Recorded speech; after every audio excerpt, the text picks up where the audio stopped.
One of the things that I really appreciate about Carson is I want him to have control. I want him to have the ability to get us in and out of bad plays. We've given him that freedom. So yesterday, our mindset going into the game was, just Jalen, just run the offense, right? We didn't give him a lot of freedom in this game. Possible that you've given him too much freedom? I don't think so. I think that goes with any quarterback around the league. I just don't think it's with Carson, but I think it's any starter that is play callers and play designers that you give these guys too much on their plate. And you got to be careful there. There is a fine line. All right, so let me bring Dan Graziano in for the first time this morning. Graz, what are we hearing coming out of the building right now about the way they're looking at this thing short-term and long? Short-term, look, it's going to be Hurts, as they announced yesterday, and it was not a hard decision. Obviously, they looked a lot better and a lot different on Sunday with Hurts than they have at any point recently with Wentz. So they're trying to win games. They're not out of it yet in the NFC East, and they wanted a spark, and he gave them one. So that's the short-term answer, and unless he's awful or gets injured, I would imagine he starts the rest of the year. Long-term, boy, oh boy, we've been talking about this for a while. Carson Wentz's contract does lock him in. Very difficult contract to escape, even via trade, because you have to get somebody to take on big money for a guy who's been struggling. A lot of questions going into the offseason about Wentz's future there, about Doug Peterson's future there. If everyone comes back next year, do you have a competition between Wentz and Hurts and then end up paying potentially Carson Wentz starter money to be your backup? A lot to sort out at that position for the Eagles, but right now, short term, they're trying to win games. They think Jalen Hurts gives them the best chance based on what they saw Sunday. All right, Greg, let me come to you because you did some homework yesterday. Got a tape on this one as well. Show us what you saw from Jalen Hurts on Sunday and what you think it means. Well, while the passing game was rather elementary, Jalen Hurts, what he provides with his legs and the presence he has in the backfield, he's the guy that gives them by far the best chance to win right now. Here's the zone read, okay? Notice the time, 2 minutes left in the second quarter. Zone read and the line of scrimmage backed up. The defensive end just squeezes ever so slightly, which gives Jalen the green light, and there he goes out the gate. 16-yard gain changes it. This is 13 seconds later, by the way. All right, 13 seconds later. Zone read the other way. Look at the presence it has from the linebackers. They both follow Jalen Hurts, take bad steps, which guess what? Opens up a huge hole. Play side, and Miles Sanders takes the distance. I love this play, too. This is pressure. They're going to try to heat up a young quarterback. Jalen Hurts says, you know what? I know Alshon Jeffrey is a big, strong guy that can't run past anyone. So what am I going to do? I'm going to buy a little time, and I'm going to throw a little jump ball so my big body, strong wide receiver can wall off a defender and potentially secure the touchdown on fourth down. Now, that was his best throw of the day. I didn't think he threw it great. They didn't ask him to. A lot of his throws were at or near the line of scrimmage, and it was very pedestrian. But his presence in the backfield and the way he uses his legs will make everyone else on the offense better at this point in time. All right, so I always love to get you have a great knack of sort of encapsulating the entire situation. How would you put into your words what we have right now in Philadelphia with Wentz, with Hurts, and everything else? Jalen Hurts is the fly in the ointment in Philly. And I know the conversation has been going on about what the future would look like, but the future don't have no damn staple right now. When you look at what Carson Wentz has done and how he's played, and then you put Jalen Hurts up against who was the #1 defense in the league, and he plays and performs at a high level and creates some things. Listen, G, this is the second time now we're having this conversation in Philly about a backup quarterback coming in and operating in this offense better since Carson Wentz MVP year. So there's an issue.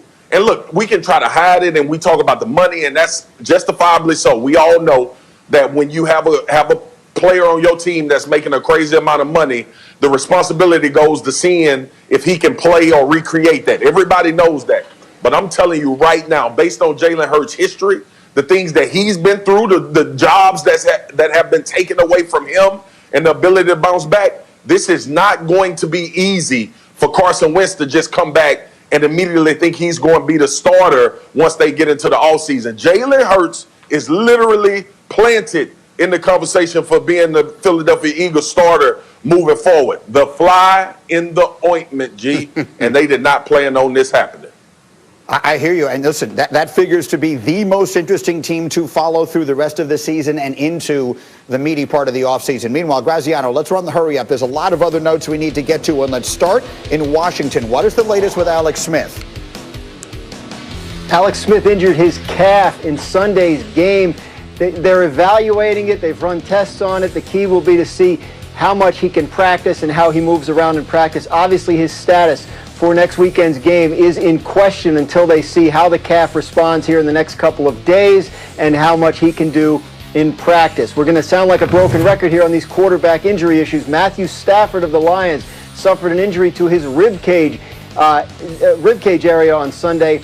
Again, they're not concerned about fractures. The x-rays came back negative, but they don't know how much work he's going to be able to do in practice. Stafford, a guy who's played through a lot of pain and a lot of injury in his career. Obviously, you can't rule him out for this weekend, but they still, as we sit here right now, are not entirely sure. And then Drew Brees has missed the last 4 games for the New Orleans Saints with ribcage injuries of his own, 11 rib fractures as detailed by our Ed Werder. Brees is a guy that's eligible to come off of IR, was this past week, but the Saints are going to be cautious with him. They still don't have a plan for whether and how much he will practice this week. And of course, unless we see him on the practice field looking good and looking comfortable, he probably misses at least 1 more game. And that game this weekend is against... Superman was on the other damn side of the field. Yeah, he left 64 seconds on the clock. Greg, I know you'll have some tape on Baker for us a little bit later, but it feels like every game he plays is a referendum on literally his entire career. Last night was a positive, right? I mean, last night feels to me like it was a big win for Baker Mayfield. Greeny, I think it's the best I've ever seen him look. The first half, obviously a couple weeks ago, was pretty remarkable. 4 first-half touchdown passes. But last night with the game on the line, after experiencing the adversity of throwing a pick that put your own defense on their own 1-yard line, he bounced back 3 touchdowns after the interception, 1 with his legs, 2 through the air, and he was 11 of 14 for 150 yards. He was accurate. He was decisive. He didn't force the issue, and he took what the defense gave him in a 2-minute drill. So many young quarterbacks, man, I want to push the ball down the field. No, you saw soft coverage. Hey, man, I'm going to let my matchups work for me. And it was really, I thought it was a mature effort from Baker Mayfield, something that he can build on. And I think he probably grew by leaps and bounds as far as confidence is concerned and can build on that in the weeks to come down the home stretch and hopefully for the Browns in the playoffs. So, Jeff, for a team that has been just dominated by Baltimore over the years, and including of game 1 this season, any semblance that last night feels like a moral victory to you? I'm not about the moral victories, Greeny. Like I like what these guys are saying, but they still got beat. You know what I mean? So as well as he played, he still throws a pick that leads to 7 points, and he can't get up. Who do they beat in their division? The Bengals. They don't beat the Steelers. They don't beat the Ravens. Like, we got problems. Listen, as important as the game was for Lamar Jackson last night to win, it's equally as important that Baker Mayfield beats the Steelers at the end of the season. He has to put a signature victory on. As well as they played, they still lost. And last time I checked, that's how we evaluate wins and losses. Okay, we will talk much more about this. Obviously, we will have tons on this game as the day goes. And we have a poll question up for you as well today. And it's very simple.